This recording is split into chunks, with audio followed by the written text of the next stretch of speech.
बच्चों, मैंने एक फैसला किया है कि अपने जीते जी अपनी तमाम जायदाद आप लोगों में तकसीम कर दूं। और मुझे ये बताओ कि आपका भाई राशिद किधर है? अब्बा जान, हमें तो नहीं पता, शायद कहीं बाहर गया हुआ है। शायद बेटा अपनी बहन को भी बुला के ले आओ, वो भी जायदाद की हकदार है। क्यों अब्बा, आपके बेटे तो हम 3 हैं, या फिर बीच में आप ही मुकद्दस कहाँ से आ गई? बेटा तुम्हारी बहन भी तो मेरी जायदाद की हकदार है, उसे भी हिस्सा मिलना चाहिए। ये तो गलत बात है अब्बा, जायदाद पर तो सिर्फ बेटों का हक होता है। अगर हमने आप ही को हिस्सा दे दिया तो हमारी जमीन तो पराई में चली जाएगी। हाँ अब्बा, आप ये मुकद्दस वाली बात इधर ही दफन कर दें तो बेहतर होगा। अब्बा जान, आप यहीं बैठे, हम राशिद और आप ही मुकद्दस को बुला कर आते हैं।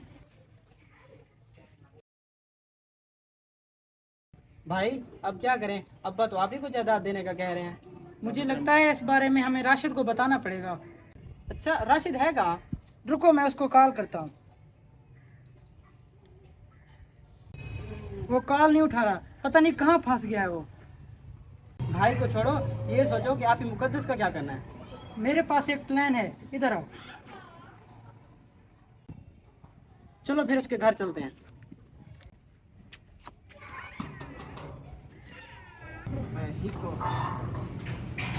राशिद, तुम यहाँ?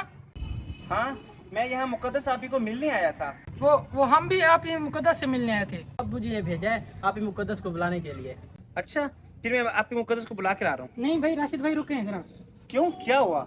मुझे तुमसे एक ज़रूरी बात करनी है। वो दरअसल अब्बा जायदाद का हिस्सा करने का सोच रहे हैं और आप ही मुकद्दस को भी हिस्सा दे रहे हैं। तुम हमारे बड़े भाई हो, मैं तो कहता हूँ तुम अब्बू से बात करो। चलो मेरे साथ, फिर आप मुकद्दस को बाद में बुला लेंगे।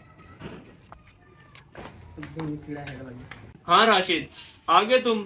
अच्छा, मैंने जो तुम्हें काम बोला था वो कर रहा है? जी हाँ अब्बा, मैंने उससे बात की पर वो नहीं मान रही। अच्छा, तो फिर क्या कहा उसने? हाँ अब्बा, वो कह रही थी कि मेरा हिस्सा इन दोनों छोटे भाइयों को दे दे। मुकद्दस आपी, आपको अब्बा ने घर बुलाया है और अपनी जायदाद में से हिस्सा लेने का कहा है। नहीं भाई, मुझे वो जायदाद नहीं चाहिए, आप खुद रख लें। नहीं आपी, मुझे नहीं चाहिए आपकी जायदाद का हिस्सा। अच्छा, मेरे हिस्से की जायदाद हसनैन और जहद को दे दें फिर। देख लो तुम दोनों, बहन के बारे में तुम्हारे क्या ख्यालात हैं, और देख लो तुम्हारी बहन तुम्हारे बारे में क्या सोचती है। अपनी बहन को पराया करते वक्त आपको ख्याल नहीं आया? जब जमीन की बारी आती है तो वो तुम्हें पराई लगती है। बहुत अफसोस की बात है।